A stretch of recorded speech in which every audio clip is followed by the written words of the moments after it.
Et salut à tous, ça y est, je suis de retour en France. Ça fait plus de 4 mois que j'ai pas bricolé, donc je suis super content de m'y remettre et de vous retrouver. D'autant plus que cette vidéo va être plutôt pas mal, j'ai trouvé selon moi la meilleure technique pour tricher en cours grâce à cette règle et cette gomme. Avant que la vidéo ne commence, je me dois quand même de vous dire que je fabrique cette règle et cette gomme uniquement pour le défi technique que ça représente. Donc je vous engage pas du tout à tricher en cours, au contraire, apprenez vos cours, ça vous servira pour plus tard. Même si avec cette technique c'est totalement impossible de se faire prendre, je l'utiliserai jamais. Mais alors vous allez me dire, qu'est-ce qu'ont de spécial cette règle et cette gomme?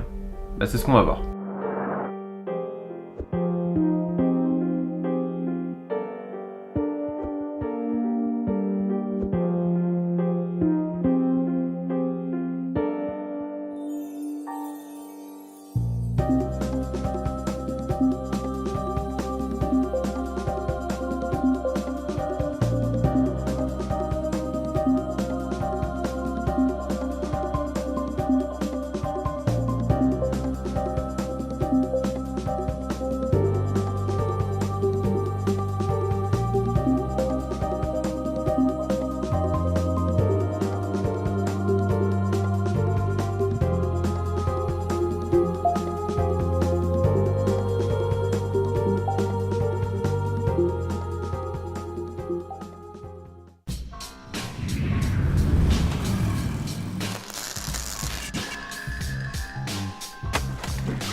Avant que la vidéo ne commence, un grand merci à ceux qui like mes vidéos, ça m'encourage énormément. Ceux qui me suivent sur Instagram savaient un petit peu ce que j'allais fabriquer. D'ailleurs si vous me suivez pas, allez-y, il y a des photos de ouf.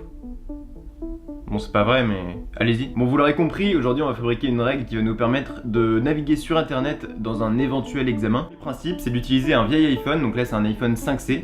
Ensuite de le vider, parce que oui il est complètement vide, de récupérer uniquement les composants qui sont indispensables pour naviguer sur internet et tout le reste de l'enlever. Le truc c'est qu'un iPhone 5C ça fait à peu près 9 mm d'épaisseur, donc pour mettre tout ça dans une règle, c'est pas très discret. Du coup il va falloir séparer les composants en deux et l'aplatir pour que ça rentre dans une règle. Pour que ce soit bien discret, la règle que j'ai fabriquée elle fait moins de 5 mm. Ce serait pas très discret si on conservait les boutons de l'iPhone parce que n'importe qui pourrait utiliser cette règle, y compris le prof s'il vous grille. C'est là qu'intervient cette petite gomme qui est assez spéciale. En fait elle a un aimant à l'intérieur. On va donc remplacer le bouton Home et le bouton Power de l'iPhone par des interrupteurs qui sont activés par un aimant. Bon allez on va faire tout ça et on commence par démonter l'iPhone et en particulier l'écran qui est complètement explosé. Du coup la première étape, je vais pas vous le cacher, c'est assez compliqué à faire.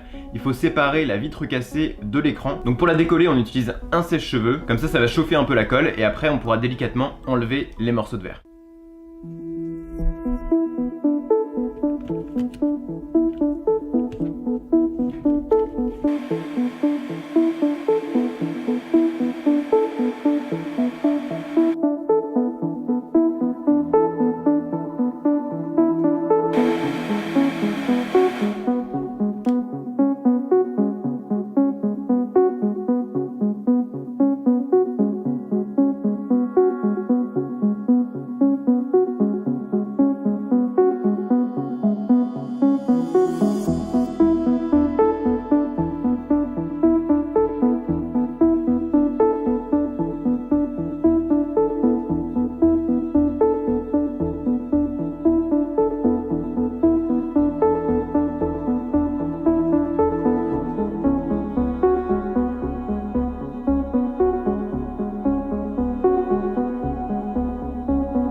Une fois qu'on a enlevé tous les bouts de verre, le mieux c'est de gratter un peu la colle et de passer de l'acétone pour bien la décoller. Du coup on a un iPhone qui est comme neuf, il n'y a juste pas la petite vitre par dessus. Et bien sûr on vérifie qu'il soit complètement fonctionnel avant de pouvoir le démonter.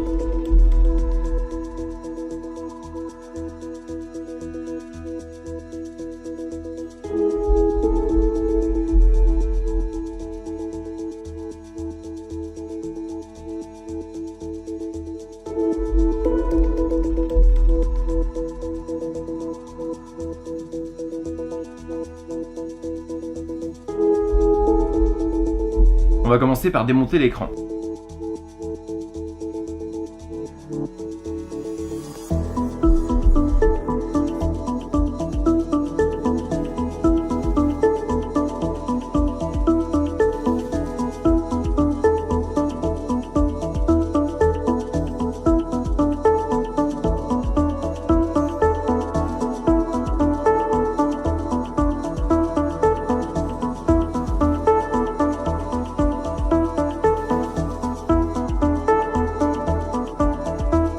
passer un petit coup de sèche-cheveux à l'arrière de l'iPhone pour décoller la batterie.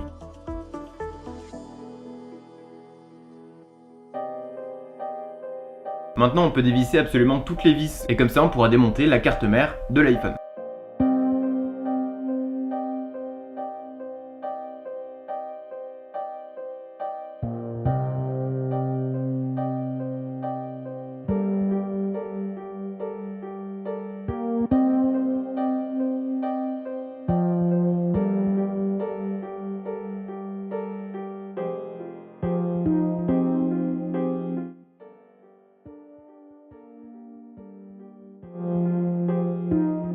Encore une fois, c'est bien de vérifier si l'iPhone fonctionne toujours. C'est d'ailleurs assez marrant de l'utiliser sans sa coque.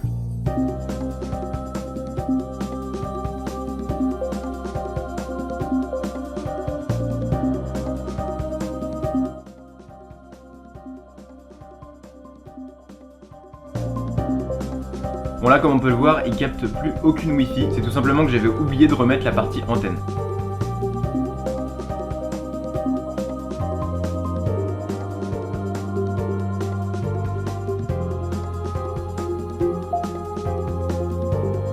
Là on peut découper de la carte mère les dernières parties qui nous intéressent pas, donc à savoir les boutons de volume, le flash de l'appareil photo et puis la prise jack.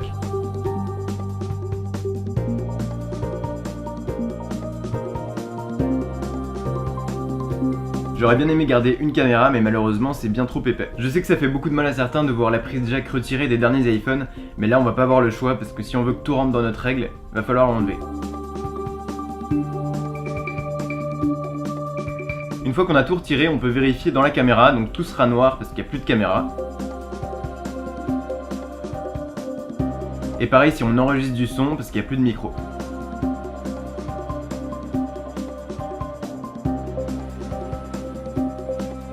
Donc voilà en gros tout ce qu'on a retiré de l'iPhone. Il y a bien sûr les petits boutons de volume, le gros haut-parleur du bas de l'iPhone, le bouton Home, le petit moteur qui fait la vibration, la partie caméra avant, le haut-parleur de façade, la caméra arrière, la prise jack, le flash et les micros.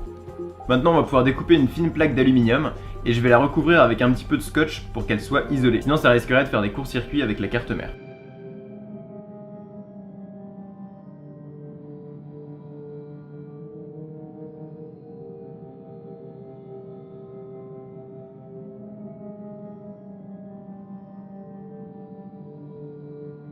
J'ai aussi découpé un morceau de plexiglas pour faire l'avant.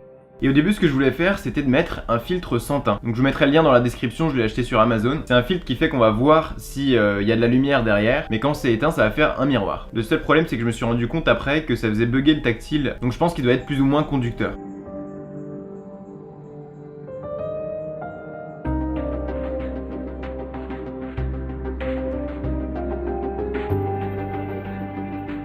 Bon du coup on va retirer ce film et mettre une fine couche de peinture noire. Bon du coup la définition de l'écran sera un petit peu altérée parce qu'on aura des toutes petites gouttes de peinture par-dessus. J'aurais pu laisser un petit carré transparent pour qu'on voit bien l'écran, mais le problème justement c'est ça. Même éteint, on aurait pu voir qu'il y avait un écran en dessous, alors que là c'est impossible.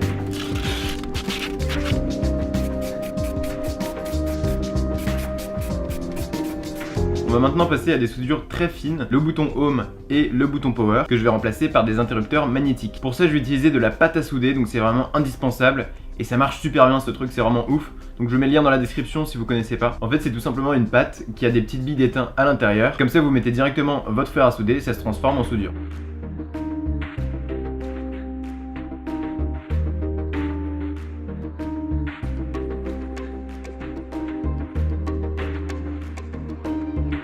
Maintenant on peut vérifier que tout marche bien. J'ai fixé tous les composants sur l'écran et puis on va pouvoir refermer la règle.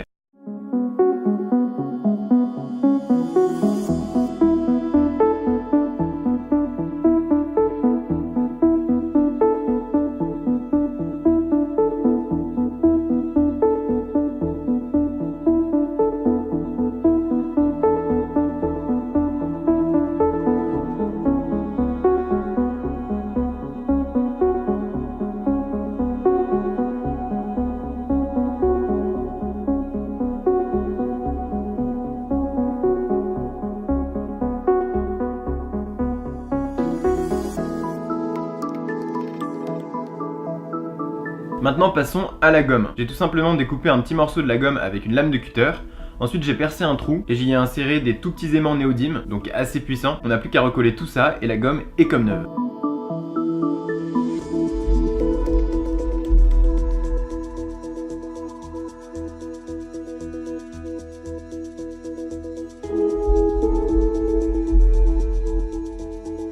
Pour camoufler un petit peu la prise Lightning qui permet de recharger la règle et aussi l'endroit où on met la carte SIM si par exemple on n'a pas de Wi-Fi et qu'on voudrait tricher en 4G, j'ai tout simplement utilisé le classique mélange silicone de salle de bain et farine de maïs pour faire une petite pâte. Ça fait des caches assez discrets qui sont très faciles à enlever.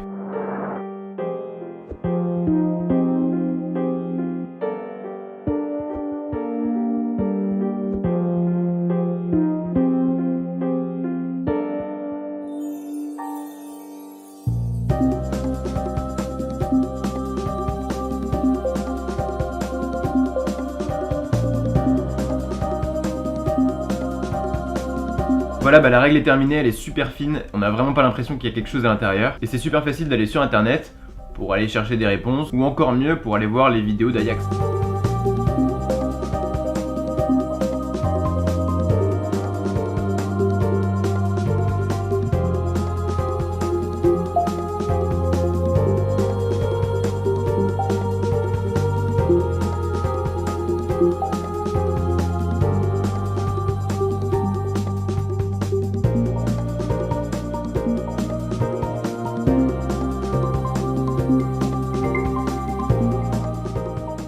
L'avantage de cette règle, c'est que personne pourra l'utiliser sans avoir la gomme. Et encore, faut savoir comment ça marche. Donc si un correcteur vous la prenait, ce serait impossible pour lui de prouver que c'est avec ça que vous avez triché. À moins bien sûr de l'éclater par terre. Je suis pas sûr qu'il ferait ça. On voit un peu la comparaison par rapport au dernier iPhone.